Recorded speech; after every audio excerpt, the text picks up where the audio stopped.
Hello. Happy New Year. Merry Christmas or Happy Holidays to anybody that celebrates it. This is going to be another R&D video that I've made. I made the sourdough. This is my second attempt. Lots of things that I wanted to improve and change from the first attempt. I think this was maybe a week after or a week and a half after making the first one. So I'm doing a lot of stretch and folds. I think the main thing that I wanted to develop here was more gluten. I didn't really know or understand the rationale. I just knew that it was something more that I wanted. I didn't know to what extent though. As we see here, I kind of get into my stretch and folds during the bulk fermentation, which is hopefully to have it rise more. The main reason is because my first loaf did not rise much at all. The crumb was really dense, and my reasoning there was the air bubbles did not get trapped. Now, it looks relatively smooth, and so I thought I did a pretty good job. The result might say otherwise, but I'd say for my second attempt, this was looking relatively promising. I think that one thing I was worried about was the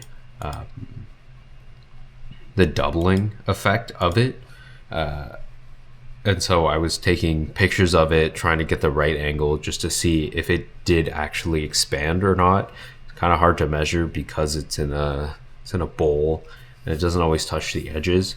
So I don't know if it's splayed out or if it actually rose upwards.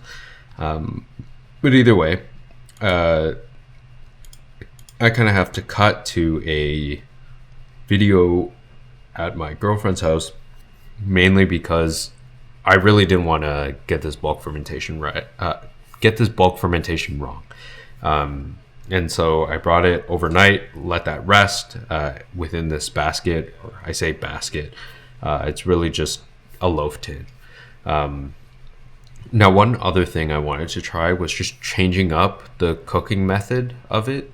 I think when I first started, it wasn't really preheated enough, or like the metal wasn't preheated. I just kind of put it within the loaf pan. And so for this one, I wanted to try actually using a stainless steel pan as well as a cast iron. Going onto here, transferring it, it looks a lot better. I didn't do it with the first loaf, but this more kind of traditional route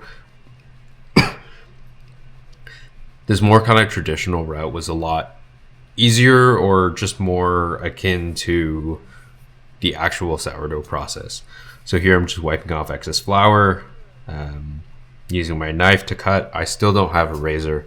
I don't know if I'll get one because this is kind of working okay. I want to be a little bit fancy and kind of make a design onto it. But yeah, kind of putting that into the oven for 20 minutes. I was pretty surprised that it rose. I was really doubtful on the fact that it would not rise. Taking it out of the oven, it actually looks amazing, at least what I thought at the time. It was amazing compared to my first loaf, but it was definitely more dense. Either the knife didn't work as well or cut as deep, or it was overproofed or underproofed, or not enough gluten was developed. It kind of looked very domey. This is just my girlfriend and I tapping at it. But yeah, thank you for watching.